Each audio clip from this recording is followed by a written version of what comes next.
Hello, welcome to Speaking Through the Fog. This is the last episode in my chronic fatigue series. It should be a shorter episode, possibly, so let's get started. I just wanted to really quickly go over some of the statistics I didn't talk about, and also I realized as I was going through some of my notes that I forgot one thing at least. I'm pretty sure I forgot more than that, but one thing that I could think of, and that is one of the theories behind chronic fatigue syndrome causes, which is the psychological theory. And it's quite obvious why I forgot it, because it's the most hated one. And that's that people are basically doing it to themselves, but not in a malicious way or in a way they're not doing it consciously. They're doing it subconsciously. And what the theory is that people are people are the mind can do amazing things. If a child gets trapped under the car, the mother can get this amazing rush of adrenaline and pick the car up off the child, one time thing. Or if it can create hallucinations, and they're things that seem real but they're not. That it can. It's now the big push in the psychiatric world that if it can do things like that, it can do pretty much anything.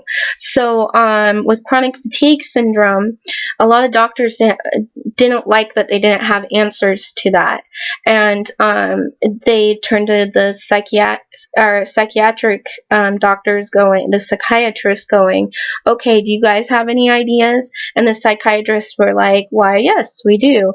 So they looked at the symptoms and said, what we think is happening is these people are, and this is kind of where the PACE study was coming from, they get sick, and they think people do get sick, but they continue to stay sick because they tell their brain that they don't know how to recover.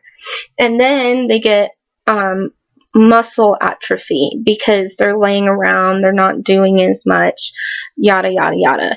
And so then the cognitive therapy and graded exercise comes in, and basically what it is so these pathways that in your brain that you're making for yourself, that there's pathways that we go down a lot. So, and the more we go down it, the more the pathways become strong, and the easier it is to go down them.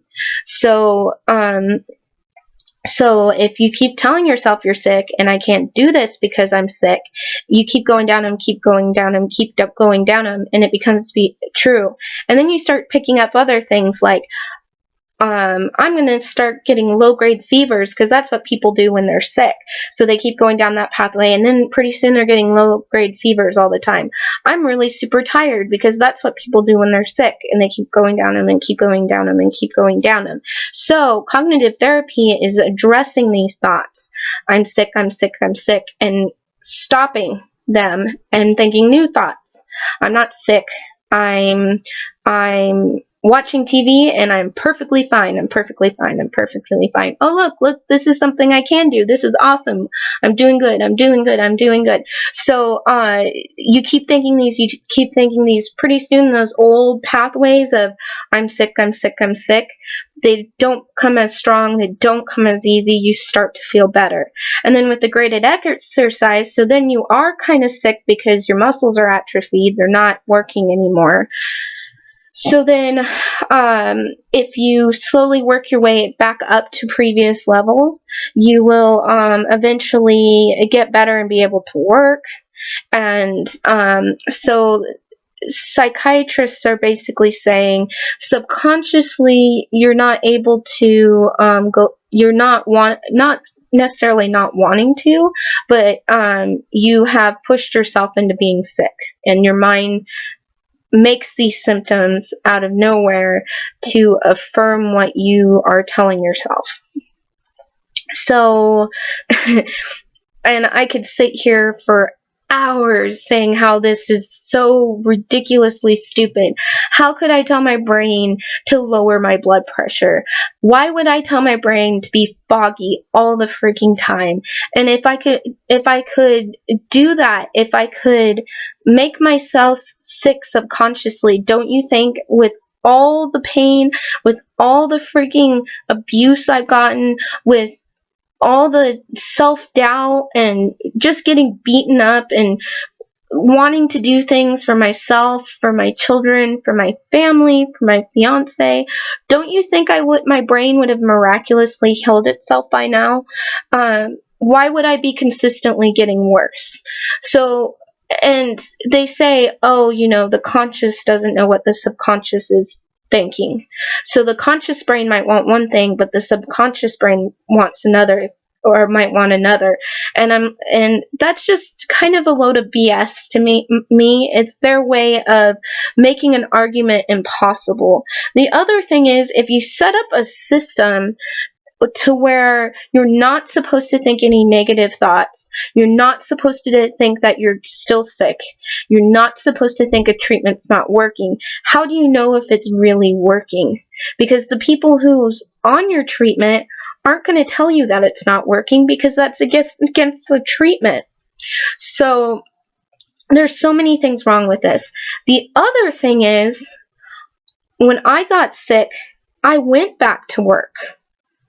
I wasn't telling myself I was sick. I wasn't not using my muscles. I was doing the same amount of work I was doing before, if not more, because I was a desk worker originally as an archaeologist, while doing archaeology now and then, but I mainly did the database. And then I worked at a job at a brewery. So how does that criteria fit in with what was going on with me?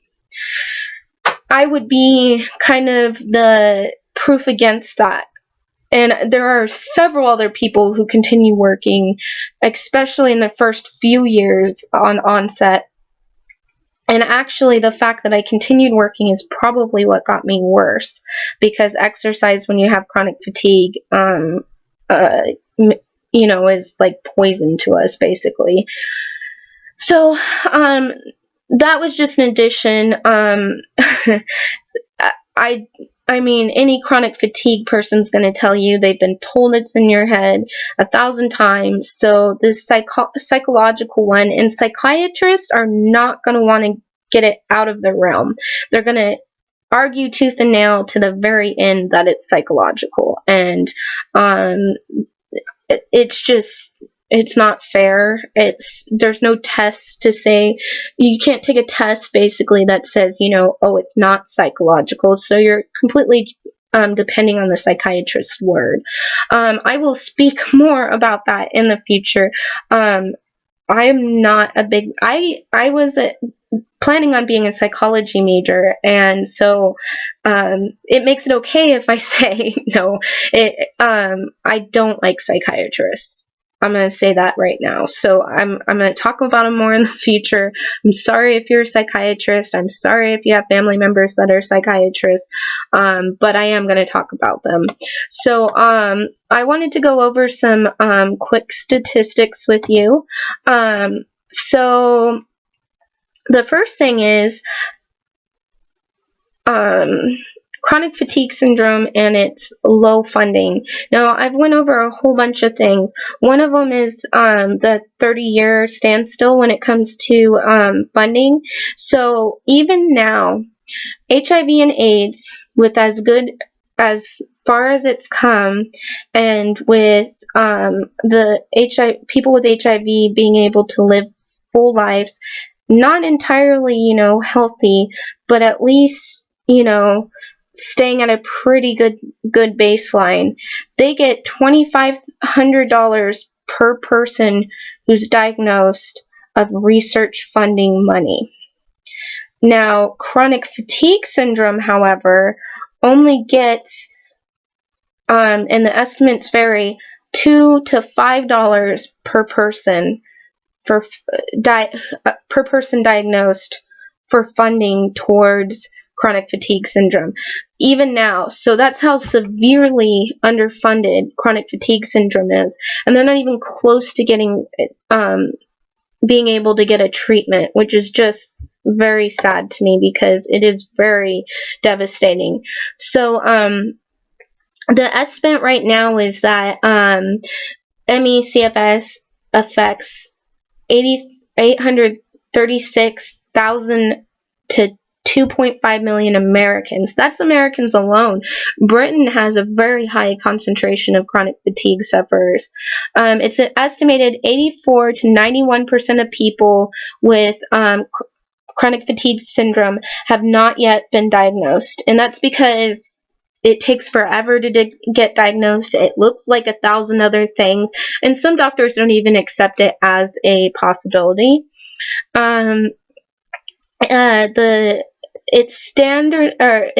It's typical patients it affects women more than men, and most patients who are currently diagnosed are Caucasian, but some such studies suggest that it's more common in minority groups. It's just Caucasians tend to seek health treatments a little bit more, and there's the whole sociology aspect about that I'm not going to get into. So the average age of onset is 33, though there's been patients as young as 10 who's reported it and as old as 70. At least 1/4 of the patients are in bed or housebound at some point in their illness. Patients experience a loss of productivity and have such high medical costs that contribute to a total economic burden of $17 to $24 billion annually. The cause of the chronic fatigue syndrome is unknown, but the trigger might be certain infections and certain viruses. There are available therapies for the symptoms, but no cure, and there's a huge urgent need for research. And all of these are just some little statistics I was wanting to throw at you, and just things to think about. So yeah, that's pretty much what I wanted to say on chronic fatigue for now. What I would say is the primary base of it. There is, like I said, more to talk about. I'm going to talk about chronic fatigue versus fibromyalgia, and I'll of course talk more about different health issues, chronic illness in general. I plan on talking to caregivers of people with chronic fatigue, having chronic fatigue, and being a mother. There's all kinds of different things I plan on talking about in the future, so it's not going to be the end of chronic fatigue. It's just going to be the end of the chronic fatigue explanation. So thank you so much. This video didn't turn out to be short, so I'm sorry about that. Like my videos, subscribe to my blog, or go to my fundraiser. And I'm hoping you're enjoying this, and I'll see you next time on Speaking Through the Fog. Thank you so much.